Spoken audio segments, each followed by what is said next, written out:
یا اللہ میری مرادوں کو پورا کر دے، یا اللہ میری ضرورتوں کو پورا کر دے، یا اللہ میری خواہشات کو پورا کر دے۔ نبی کریم صلی اللہ علیہ وسلم کی حدیث شریف میں آپ کو سناتا ہوں دعا کیسے مانگنی ہے۔ دعا مانگنے کا ایک ایسا طریقہ ہے جس میں آپ کو اپنی دعا کے اندر اپنی ضرورتیں مانگنے کی ضرورت ہی نہیں ہے۔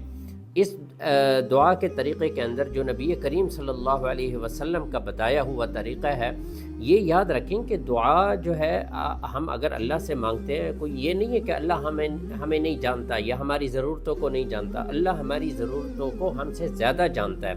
تو نبی کریم صلی اللہ علیہ وسلم کی حدیث شریف میں آپ کو سناتا ہوں دعا کیسے مانگنی چاہیے۔ یہ ایسا طریقہ ہے کہ آپ کی ساری بغیر مانگے ضرورتوں کو اللہ پورا فرما دیں گے۔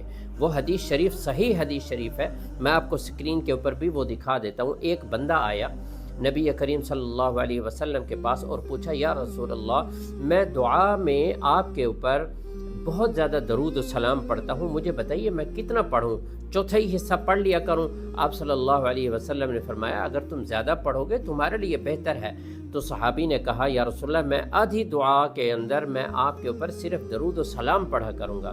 آپ صلی اللہ علیہ وسلم نے فرمایا کہ تم زیادہ کرو گے تو تمہارے لیے بہتر ہے۔ تو صحابی نے کہا، یا رسول اللہ، میں آدھی سے زیادہ دعا میں آپ کے اوپر درود و سلام پڑھا کروں گا۔ پھر آپ صلی اللہ علیہ وسلم نے فرمایا کہ اگر تم زیادہ کرو گے تو تمہارے لیے بہتر ہے۔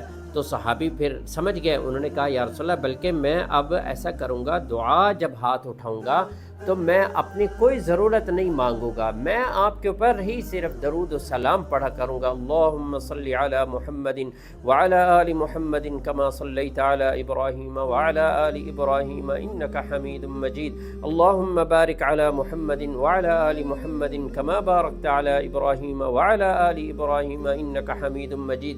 بس یہی درود و سلام پڑھتا چلا جاؤں گا، اور جب میری بس ہوگی تو میں بس کر دوں گا۔ تو پوری دعا درود پڑھنے سے آپ صلی اللہ علیہ وسلم نے بتایا کہ اگر صحابی کو کہ اگر تم ایسا کرو گے تمہیں دو فائدے ملیں گے۔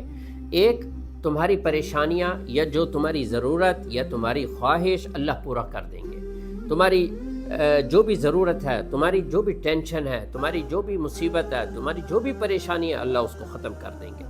اور دوسرا فائدہ یہ ہوگا کہ آپ کے گناہ اللہ معاف فرما دیں گے۔ اب یہ دو چیزیں ہیں جو ہر انسان جو ہے نا تگ و دو کرتا ہے۔ ایک تو خواہش پوری ہو جائے، اپنی ضرورت پوری ہو جائے، اپنے کام آسان ہو جائیں، اور مسلمان کے لیے جو ان سب سے زیادہ امپورٹنٹ ہے وہ یہ ہے کہ میرے گناہ معاف ہو جائیں گے۔ تو اب یہ طریقہ جو آپ صلی اللہ علیہ وسلم نے بتایا، بہت سارے لوگ اس کو نہیں جانتے، ٹھیک ہے۔